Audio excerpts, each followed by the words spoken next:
Welcome, viewers, and thank you for joining us as we roll back the years and look at the history of Elgin, Nebraska.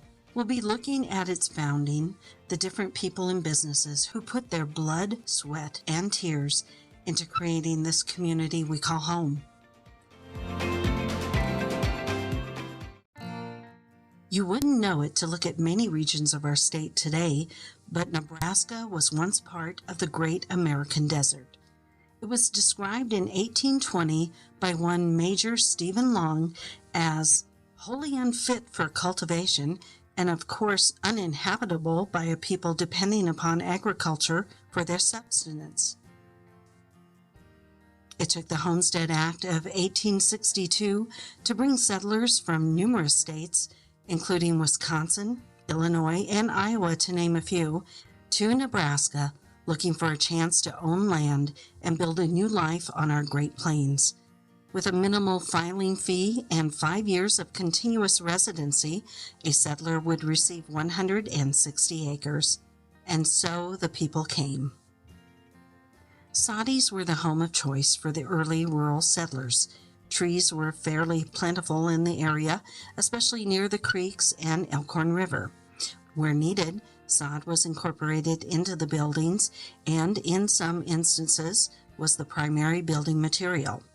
Crops grown were corn, wheat, oats, flax, rye, barley, and a variety of vegetables.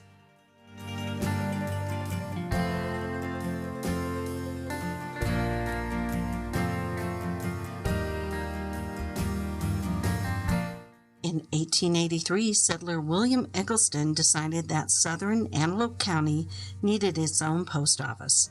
So he circulated a petition to have one built on his farm, located 2 miles north of present-day Elgin.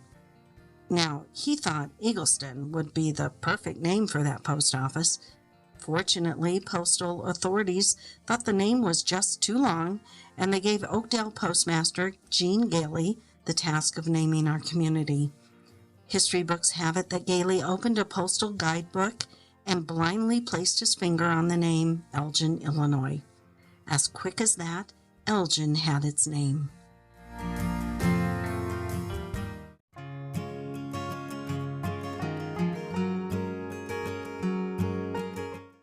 About 3 years later, the Fremont, Elkhorn, and Missouri River Railroad built a branch from Albion to Oakdale. The railroad, bringing necessities to settlers, was crucial to a settlement surviving, so this was welcome news to those living in the area. A plat was made, and the village of Elgin was dedicated on July 4th, 1887. Elgin became incorporated in 1889 with a population of 421 residents. Initial homes and businesses were built along the east-west streets of Pine and Maple. However, when the railroad built their rail lines on a north-south path, the town founders platted the community to run north-south. 2nd Street, or Highway 14, serves as today's Main Street. Those businesses reflected the needs of the settlers.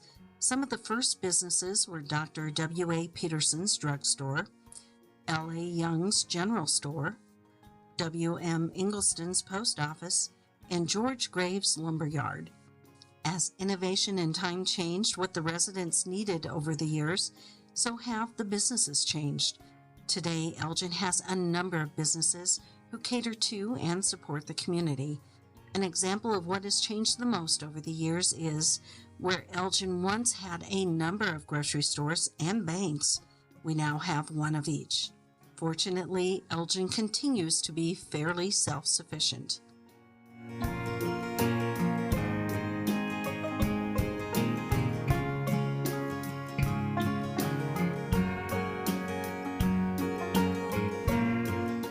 The District 18 school, Elgin Public School, was built in 1892 and had 100 students attending that first year.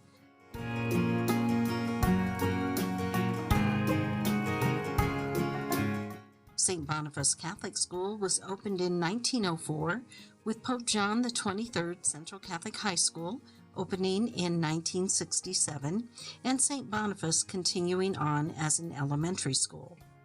All schools individually have excelled academically and through extracurricular activities and sports throughout the years.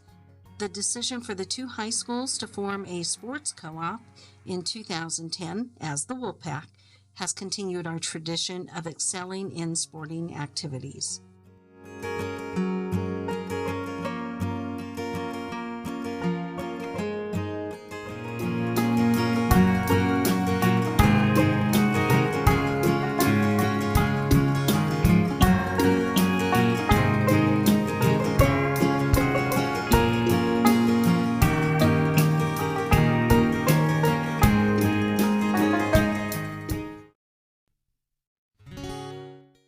The church is built to serve the community's spiritual needs in the very early years, were the Methodist, Episcopalian, and Presbyterian in town, and the Congregational Society Church out in the country.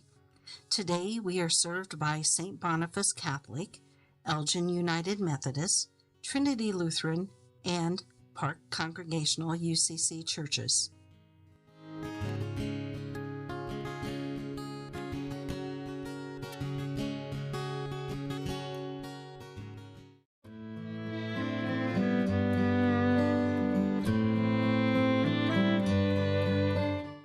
One of Elgin's darkest moments in history happened early in its founding.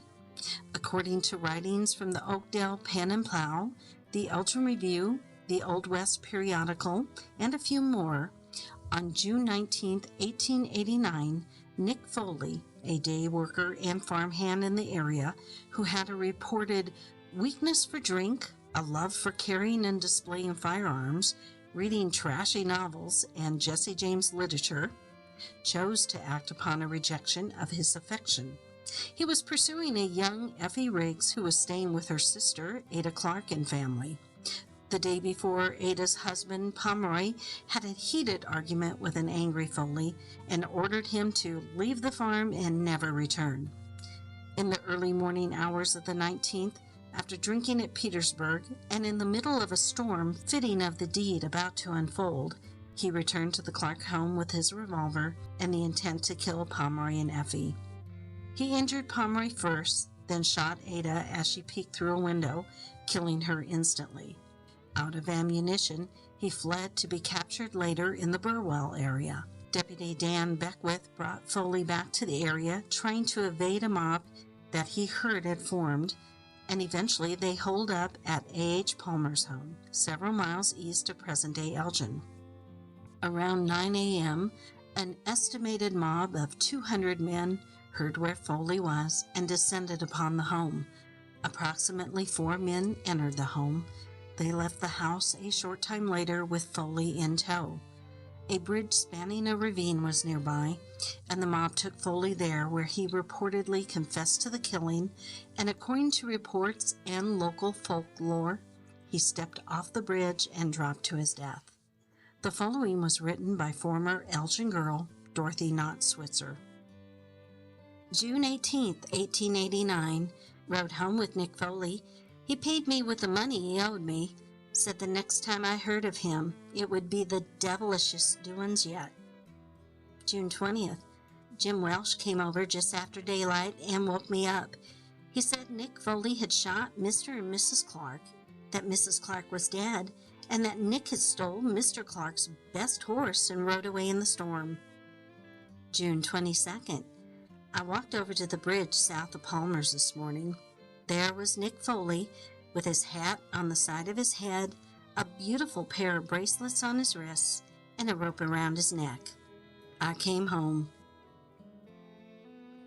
The coroner, who was in Norfolk at the time, couldn't get to the site until later that afternoon. Reports estimate about 3,000 people viewed the hanging body on that hot June day. Once the coroner arrived, the body was cut down and eventually buried somewhere nearby, with the exact location in dispute. The official cause of death was by hanging at the hands of parties unknown. In a 1940 issue of the Elgin Review, A.D. Nicholas writes about his experience that day. We saw Foley hanging under the bridge. The wind was blowing from the south, if I remember, and the body would make a very gruesome sight. I remember my father told my brother and me while we were standing there, "That's what they do to bad boys."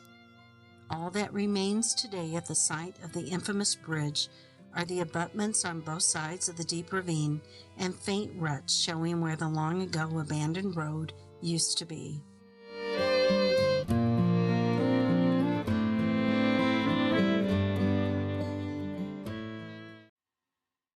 Various natural disasters have struck Elgin throughout the years. On November 1st, 1895, a number of businesses were burned to the ground when a blaze broke out in the back room of Grant and Blazer's Hardware. It was noted at the time that it was a miracle only one block was lost. Another fire of larger proportions also destroyed an entire block of businesses on April 28, 1909. This one began in the Brown and Greens restaurant in a defective chimney. In less than 2 hours, every wooden building in the block was consumed, leaving only cement and brick buildings and walls standing. The town and or surrounding countryside has seen its share of tornadoes, windstorms, blizzards like in the winter of 1948 and 49, minor flooding, and some tremendous hailstorms, including the Father's Day hailstorm in 1984.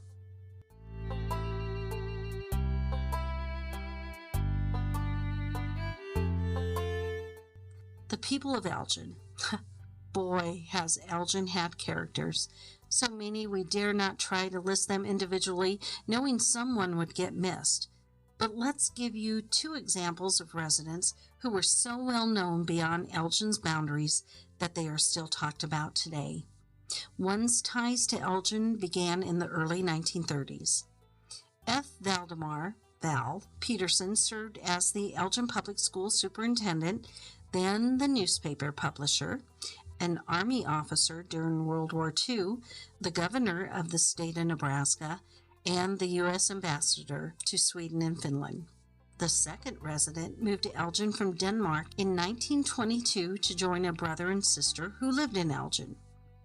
The story of Denker Peterson brings a smile to older residents as they recall this rugged individual. His farm was west of Elgin. In his early years at Elgin, he shucked corn by himself since help was scarce in the 20s. Later, he added bred heifers to the farm. He had no electricity or refrigeration in his modest home and burned wood for heat and cooking. Residents recall that he would have an open window with a large chunk of a tree shoved through it, one end burning in the stove. He would just push it in further as the wood burned.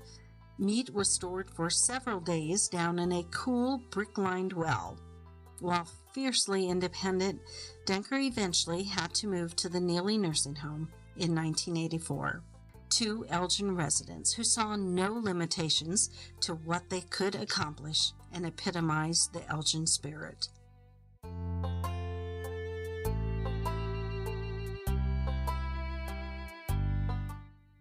The community of Elgin itself became somewhat famous throughout the state from the late 30s into the late 40s for its open-air dances. Hundreds of men and women would gather in downtown Elgin on Wednesday nights to dance the night away.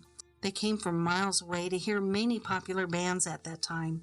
The dances were at first free, but money was needed to pay the bands, so after a while, men were charged 25 cents and women 10 cents to attend.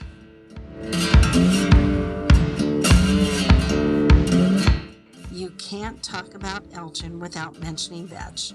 Now considered a noxious weed in many states, vetch was a valuable crop during the Dust Bowl in the 30s. It and rye were planted in crop rotations to return nutrients to the soil, plus its root system helped hold the soil in place as the strong winds blew across the open fields. Elgin Mills, under the ownership of the Vanderheidens, became one of the biggest distributors of vetch seed to farmers, bagging it in 50-pound bags and sending it by trains to various regions across the U.S. Elgin continues to give a nod to this once important crop by celebrating Vetch Days every summer.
enjoyed this look at the early years of Elgin.